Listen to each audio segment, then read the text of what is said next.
আলহামদুলিল্লাহি ওয়াহদা ওয়াসসালাতু ওয়াসসালামু আলা মান লা নাবিয়্যা বা'দা। আসসালামু আলাইকুম ওয়া রাহমাতুল্লাহি ওয়া বারাকাতুহু। প্রিয় দর্শক, জিবস 24 এর নিয়মিত আয়োজন রমাদানের পয়গাম অনুষ্ঠান থেকে আপনাদের সবাইকে মোবারকবাদ জানাচ্ছি। আজকে আমাদের সাথে স্টুডিওতে আলোচক হিসেবে উপস্থিত রয়েছেন মুফতি জাবের আল হুসাইন, পেশ ইমাম ও খতিব, গোলাপগঞ্জ মডেল থানা মসজিদ। হযরতের কাছে আমরা জানতে চাইব, রোজা রেখে অন্য ধর্মের লোকের সাথে ইফতার ও সেহরি করা যাবে কিনা?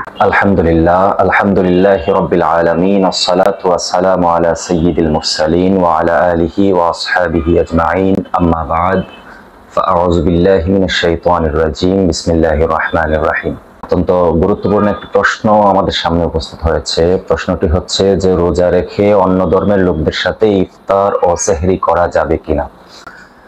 দেখেন, আমাদের সমাজে একটি ভুল প্রথা রয়েছে। আমরা মনে করি অনেকে যে রোজা রাখার পরে যদি অন্য ধর্মের লোকদের সাথে বা অন্য ধর্মের কোনো বাইরের দাওয়াতে ইফতার করি অথবা সেহরিতে অংশগ্রহণ করি, তাহলে মনে হয় আমাদের রোজা নষ্ট হয়ে যাবে। এ ব্যাপারে ইসলামটা অত্যন্ত উদার। ইসলাম অন্য ধর্মের ভাইদের প্রতি উদারতা নবী করিম সাল্লাল্লাহু আলাইহি ওয়াসাল্লামের যুগ থেকেই দেখিয়ে আসছে। নবী করিম সাল্লাল্লাহু আলাইহি ওয়াসাল্লাম, বুখারী শরীফের অনেক হাদিসের মধ্যে আমরা পাই যে নবী করিম সাল্লাল্লাহু আলাইহি ওয়াসাল্লামের কাছে একজন ইহুদি মহিলা একটি বকরি নিয়ে এসেছিল।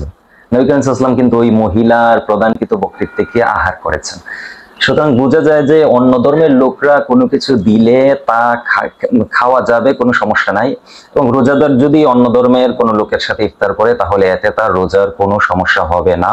তবে এক্ষেত্রে আমাদের দুইটি বিষয়ের প্রতি লক্ষ্য রাখতে হবে।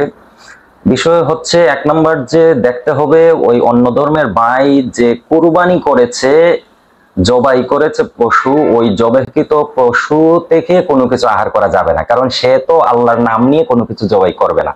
আর আল্লাহ সুবহানাহু ওয়া তাআলা কোরআনুল কারীমের মধ্যে এটা স্পষ্ট করে বলেছেন যে যে সমস্ত জবাই আল্লাহর নাম ব্যতীত করা হয়, ওই সমস্ত জবাইকৃত পশুর গোশত আল্লাহ হারাম করে দিয়েছে।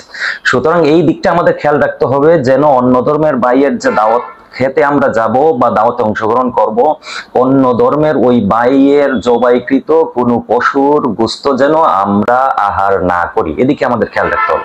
আরেকটি বিষয়ের দিকে খেয়াল রাখতে হবে যে অন্য ধর্মের বাইয়েরা তাদের উপাসনা বা তাদের স্রষ্টা অথবা তাদের মূর্তিকে উৎসর্গ করার জন্য যেই সমস্ত খাবারের আয়োজন করে, ওই সমস্ত খাবার পরিহার করতে হবে।